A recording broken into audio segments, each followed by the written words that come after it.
A while back, we wrote a wonderful book called Money and the Law of Attraction. Many people were eager to know how to put money into the equation.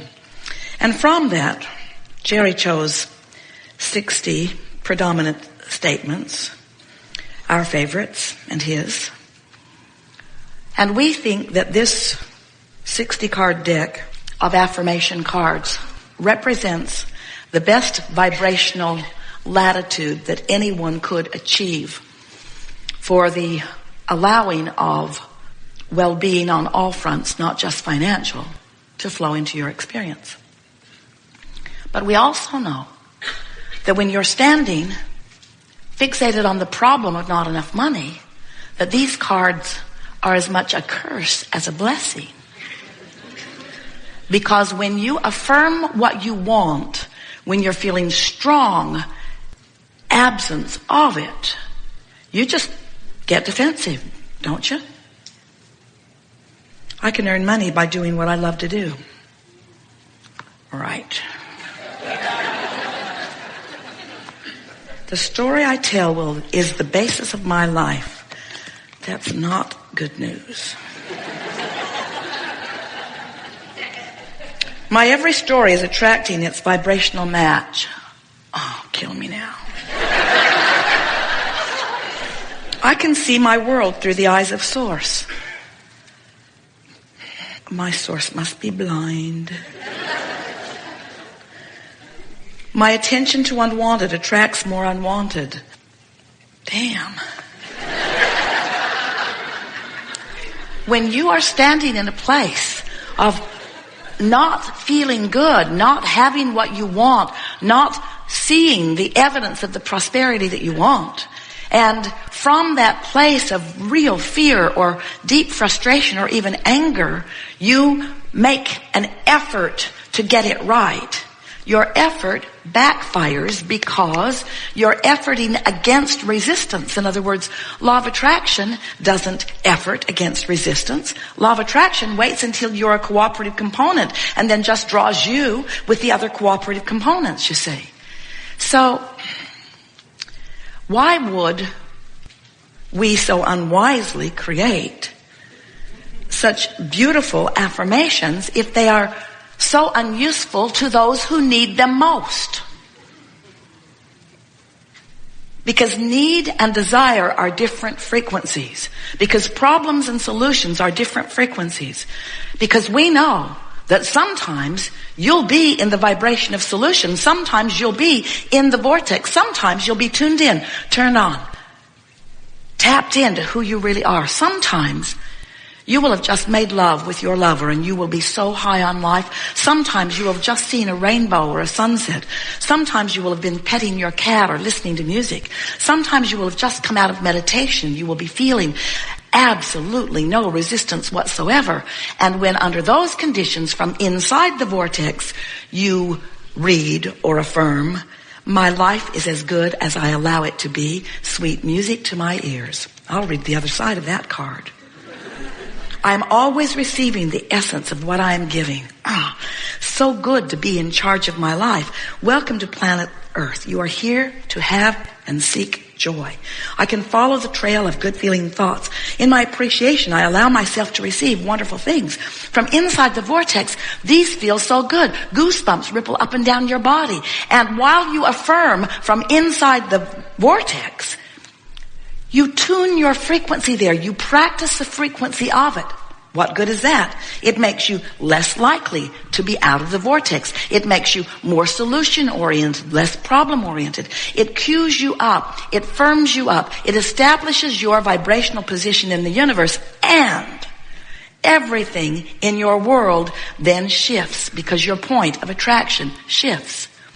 You spend a day aware of the vortex and doing your best to get in, and once you know you're in, stay in. Milk it, milk it, milk it, affirm from inside the vortex.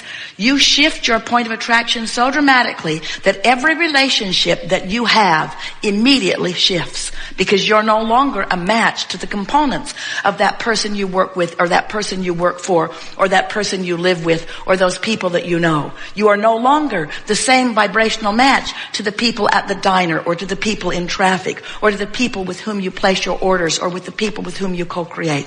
When you shift your point of attraction, everything shifts. Everything shifts. Everything shifts. And as it shifts from inside the vortex, it shifts for the better. You keep that up a little bit. People watching you will say, "What is your magic?" And you'll say, "I stopped trying so hard. I discovered that effort was counterproductive, because the time I felt that I needed to offer the most effort was at the time I was offering the most resistant vibration. And I discovered I could not buck my own current. All I did was wear myself down, break myself down, defeat myself, and make it harder." So what did you decide to do, they ask. If you stop effort, won't the world come to a screeching halt? Then they really come after you. Well, if nobody went to work, then what kind of a world would it be? Happier. But that's not what we're suggesting. We're not saying don't go to work. We're saying don't go unless you're in the vortex. We're not saying don't have a meaningful conversation. We're saying don't have it unless you're sure you're in the vortex. We're not saying don't offer action. We are saying let action be inspired from inside the vortex, and the action not only will be profoundly more productive. Oh, the leverage from inside the vortex is almost uncalculatable. The effort from inside the vortex, the leverage from inside the vortex is huge, because you have the energy that creates worlds flowing through you, and the cooperative components are immense. But we're not encouraging you to offer effort from outside the vortex, because it backfires. So, what do you think it is that makes it feel compelling to poke around at that problem in a sort of explanatory manner? See this? I don't like it. I don't like it at all. I really don't like it. It's not enough to just say, no thanks. No, thank you. I'm not the only one who doesn't like it. We hear you say. Nobody really likes that. We shouldn't have to put up with it. We just shouldn't. I'm going to get online. I'll bet there's others who feel the same way. Yep. It's a movement. I'm going to join the war against. There's a war against drugs, and a war against poverty, and a war against teenage pregnancy, and a war against poverty, and a war against drugs, and a war against teenage pregnancy, and a war against cancer, and a war against drugs, and a war against teenage pregnancy, and a war against, and a war against, and a war against, and a war against, and they're all getting bigger. Because the more you look at something, the more law of attraction says, oh, here's more, here's more, here's more, here's more. So we want you to realize that while it is of value for you to know what you don't want, while it is helpful to know what you don't want, while solutions are born out of defining the problem, the more you define the problem, the more you define the solution. We just want to be very clear that while you're still defining the problem, you cannot catch a vibrational glimpse of the solution. And law of attraction is responding to you where you are offering your vibration. And there are a lot of people who think that just by saying positive words, or by saying it in a positive way, that's enough, that law of attraction should now take them at their word. And we say, law of attraction does not take you at your word. Law of attraction takes you at your vibration. And the only way you really know what your vibration is by the way you're feeling. So you have two indications of whether you're leaning away from who you really are and what you want, or toward who you really are and what you really want. The first evidenced is the way you feel, your emotions. But many of you have become so determined and strong and valiant and vigilant and hardy and determined that you can withstand a whopping amount of negative emotion. Those who were here when you got here sort of trained you that way. Quit your crying. Quit your crying, they said. Keep a stiff upper lip. The world doesn't revolve around you. It really does. It really does. Your world exactly revolves around you. And if you're keeping a stiff upper lip in the face of something unwanted and not doing anything about changing your focus until the tension goes away, you cannot be a vibrational match to the solution. That's what that tension that you feel is. That's your indication that you're not in the vicinity of who you really are and what you really want. You were source energy before you came into these bodies. Do you know that? You don't remember it. Do you know that? You don't remember it. Do you know that? You sort of have to take our word for it, but do you know that? You don't remember that. You were source energy. You don't remember that because you came forth wanting new exposure to new experience, but you don't remember what was before you were in this physical body. But you don't have to remember that because the larger part of you is still there, and that larger part of you is still emanating strong signals to you, so you don't have to remember it, you can feel it. You can feel the vibration of who you came from, but better stated, who you have become. Because as you came forth from this source energy, a part of your consciousness, into this physical body, as you explore here, knowing what you don't want and therefore knowing what you do want, every time you emanate that rocket of preference, the inner being part of you becomes it, absorbs it, amends who you are, becomes the fuller version of who you are as a result of this most recent exposure to life. So you can tell all day, every day, in every moment that you are conscious or awake or aware. You can tell whether you are vibrationally in the vicinity of who you are.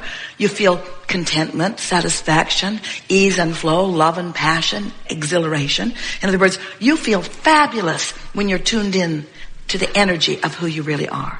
And the less close to that frequency you are, the worse you feel. The more you feel frustration, or lethargy, or anger, or fear, or depression. In other words, the emotional guidance scale really indicates one thing and one thing only, but it's a big thing. It indicates your relationship with who you really are. Now, many people, at first, when they hear us say that, think, I don't know, Abraham, I've always pretty much known who I am, and I'm in this body. I was little, now I'm big. I was young, and now I'm older. But I pretty much know, I think, who I am. We say, not even close. Most humans have no real sense of who you are. You don't know your power. You don't know your wisdom. You don't know your clarity. You don't know your stamina. You don't know your love. You don't know your worthiness. You are allowing but a scanty little part of yourself because you're fixated on problems and using those problems as your predominant point of focus. Most people offer most of their vibration, which, it's so important because your vibration equals your point of attraction. What you're putting out is what you're getting back. Most people offer the majority of their vibrational output because of something that they are observing. But they're not very particular about what they observe. Do you ever watch television?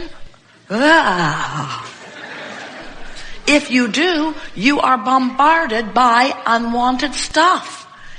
And it comes at you much faster than you can sort, sift, decide, and pivot. Much faster, much faster.